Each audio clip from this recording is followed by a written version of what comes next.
Hello दोस्तों, मैचले magic and muscles episode 26 में आपका स्वागत है। पिछले एपिसोड में हमने देखा था लेंस और डॉट के साथ सीटर बेबी का मुकाबला होता है, जिसमें लेंस और डॉट दोनों बच्चे बन जाता है, पर लेंस के पावर के सामने वो टिक नहीं पाता। दूसरी तरफ सेल और मैश अब आमने सामने हैं। अब आगे एपिसोड के शुरू में हमें बताया जाता है एडम जॉब्स ये एक ऐसा इंसान था जिसके पास अनगिनत मैजिकल पावर्स थी। वो इतना ज्यादा पावरफुल था, उसकी डार्क मैजिक्स इतनी ज्यादा पावरफुल थी, उसके सामने आज तक का कोई भी स्ट्रॉन्गेस्ट बंदा टिक नहीं पाता। यहाँ तक कि उनके जाने के हजारों साल बाद भी हर एक जगह उनका इन्फ्लुएंस देखा जा सकता है, पर बाद में वो दूसरों की मदद करने में अपना जीवन लगा देते हैं। ये आइडिया उनके बाकी 3 स्टूडेंट्स को पास करते हैं, जिसमें से वेलबर्ग भी एक है। पर अब मिस्टर वेलबर्ग किसी चीज को देख के बहुत ज्यादा शॉक होते हैं। दूसरी तरफ हम देखते हैं इनोसेंट जीरो के टाइम्स मैजिक के वहाँ पे जो कॉफिन था उसमें से कोई बंदा बाहर आता है। ये कोई और नहीं था दोस्तों, ये है एडम जॉब्स। मिस्टर वेलबर्ग को देखते हैं, इतने दिनों बाद अपने ही सामने अपने मास्टर को देखकर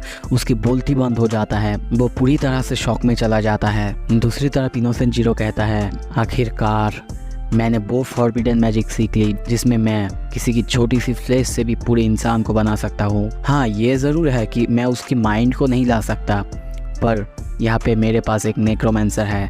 तभी हम देखते हैं एडम्स के पीछे एक नेक्रोमेंसर उसकी बॉडी को कंट्रोल कर रहा है। वो नेक्रोमेंसर कहता है, चिंता मत कीजिए, आप कोई फर्क पकड़ भी नहीं पाएंगे। दूसरी तरफ हम देखते हैं वेलबर्ग बहुत ही सीरियस होके कहता है, तुम और कितना पुश करोगे मुझे? इनोसेंट जीरो हंसते हुए कहता है, मास्टर ने बहुत लंबा जिया पर फिर भी अंत तक नहीं रह पाया। मैंने उनको जिंदा किया, उनके बेस्ट समय को जिंदा किया। उनके मैजिक इस दुनिया में टॉप क्लास थे, पर वेलबर्ग वो तुम्हें बहुत ज्यादा पसंद करते थे। क्या तुम उन्हें देख के खुश नहीं हो? पर वेलबर्ग को देखते हैं, वो इतना ज्यादा गुस्सा है, बिना कुछ बोले डायरेक्ट अटैक कर देता है। तभी थोड़ा सा पास्ट की सीन दिखाया जाता है जहाँ पे वेलबर्ग बहुत ज्यादा यंग थे, तब एडम भी जिंदा थे। उसके साथ वो कुछ बात को लेके बहस करता है और एडम भी ये देख के पहले तो गुस्सा होता है, पर बाद में कहता है, तुम ये अभी नहीं समझोगे पर एक दिन जरूर, क्योंकि तुम बहुत ज़्यादा ताकतवर हो। प्रेजेंट में देखते हैं वो अटैक कर चुका है और वो आँख बंद करके थोड़ा सा सैड होके कहने लगता है,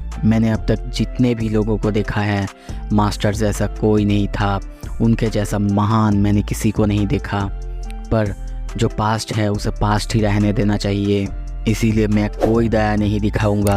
पर हाँ, मैं ये ज़रूर प्रूव करूँगा कि मैं अब सबसे ज़्यादा स्ट्रॉन्ग हूँ मास्टर। दूसरी तरफ मैश और सेल को देखते हैं। मैश कहता है, तो मुझे एग्जैक्टली टारगेट क्यों किया जा रहा है? मैंने क्या किया है? सेल कहता है, क्या तुमने forbidden magic of body construction के बारे में सुना है? ये एक ऐसी डार्क मैजिक है जिसमें हम 6 रिलेटिव्स की हार्ट को मिला के एक इमोर्टल हार्ट को बनाते हैं। पापा ने भी ऐसा ही किया था। उन्होंने 6 अलग अलग बच्चे को प्रिपेयर किया था ताकि उनके हार्ट को वो ले सके, तुम पापा की क्रिएशन हो, उन्होंने तुम्हें बनाया उनके परफेक्ट बॉडी के लिए, तुम सिर्फ उनके लिए एग्जिस्ट करते हो। ये सुन के हम मैश की चेहरा को देखते हैं, वो बहुत ज़्यादा शौक होता है।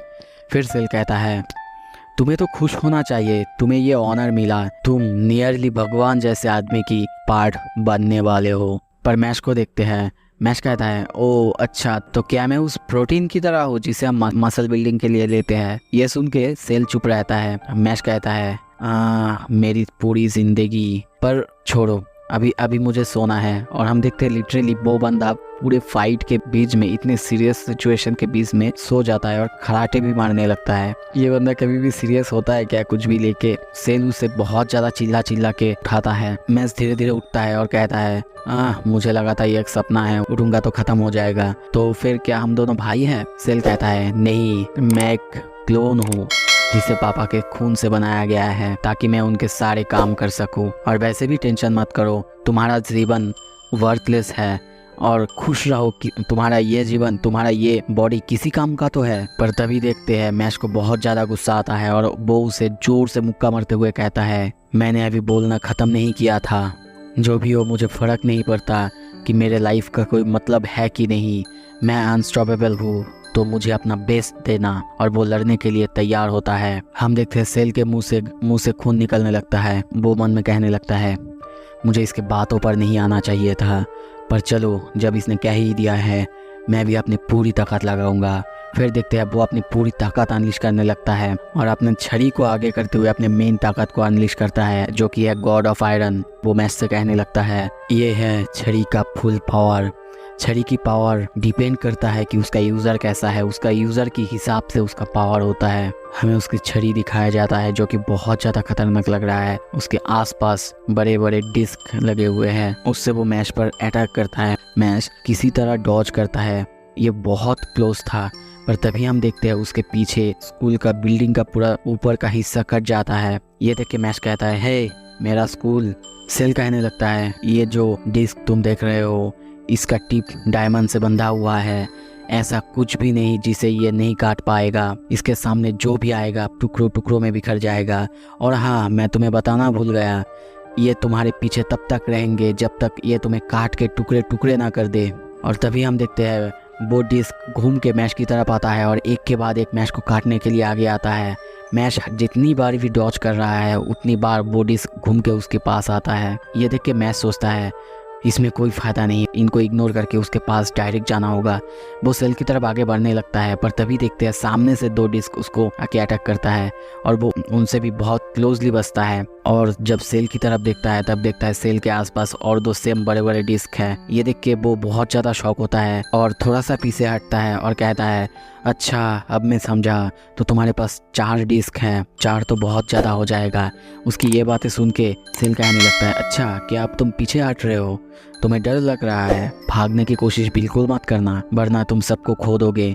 तभी वो अपना और एक स्पेल ब्लैक डायमंड का यूज़ करता है और हम देखते हैं दूसरी तरफ स्टेडियम में सारे ऑडियंस को दिखाया जाता है, उनके ऊपर बहुत छोटे छोटे डायमंड्स के पार्टिकल है। सेल कहने लगता है अगर तुमने भागने की कोशिश की तो हज़ारों डायमंड के श्रेड्स इन सबको एक ही बार में ख़त्म कर देंगे।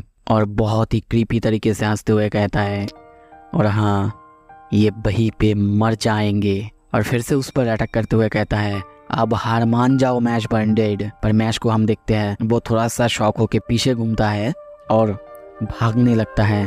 ये देख के सेल कहता है क्या सच में वो ऑपोजिट डायरेक्शन में भाग रहा है, क्या वो अपने दोस्तों को ऐसे ही छोड़ देगा। हाँ अब समझा, शायद वो सोच रहा है वो मुझसे जीत नहीं पाएगा इसीलिए वो हार मान गया। पर तभी हम देखते हैं उसके पीछे मैश को, अपने पीछे मैश को महसूस करते हुए वो बहुत ज़्यादा डर जाता है और ये मूवमेंट भी बहुत ज़्यादा क्रीपी होता है, आप खुद पैनल में देख सकते हैं। वो पीछे घूमता है, मैश को देखता है। मैश कहता है मैंने पूरी स्कूल की चक्कर लगाया और तुम्हारे डिस्क को घुमाने लगा। वो पीछे है पर दूर है।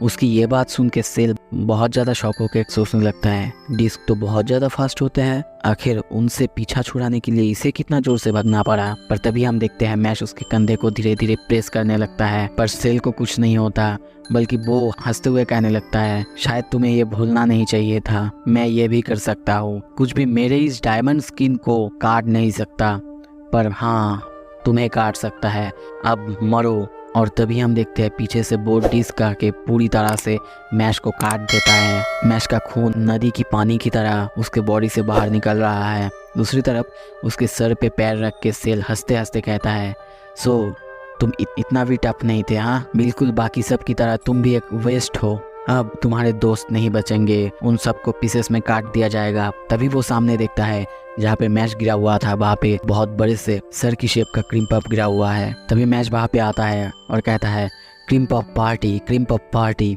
पर सेल शॉक होके कहने लगता है पर मैंने तो तुम्हें मार दिया था। और तभी देखते हैं मैश एक के बाद एक क्रीम पफ उसके मुंह में ठूसते ही जाता है। दूसरी तरफ सेल को अब कुछ भी समझ में नहीं आ रहा था और वो बस मन में सोचे जा रहा था क्या होगा, कैसे ये सब हो सकता है, मैंने तो उसे मार दिया था। तभी थोड़ा सा पास्ट के सीन दिखाया जाता है। मैश पूरी तरह से अपने बाइसेप से उसके गले को पकड़ लेता है, सेकंड्स के अंदर इतनी जोर से दबाता है कि उसकी डायमंड स्किन होने पर भी उसके ब्रेन में ऑक्सीजन नहीं जाता और उसे हेलुसिनेशन होने लगता है। और जब वो डिस्क आने वाला था मैश खुद बाहर से हट जाता है। दूसरी तरफ सेल के स्किन की टुकड़े टुकड़े हो जाता है और वो वहीं पे मर जाता है। मैश बहुत ही कॉन्फिडेंस से कहने लगता है मैं मेरे दोस्तों की, मेरे स्कूल की बहुत ज़्यादा परवाह करता हूँ, अगर तुम उन सबको डिस्ट्रॉय करना चाहोगे मेरे हाथों से मरने के लिए तैयार हो जाओ। सो कैसा लगा दोस्तों, इसी के साथ ये एपिसोड ख़त्म करते हैं यहाँ पे। अगले एपिसोड जल्दी लाऊंगा। देखने के लिए बहुत बहुत शुक्रिया। वीडियो को लाइक कीजिए, चैनल को सब्सक्राइब कीजिए। Thank you so much.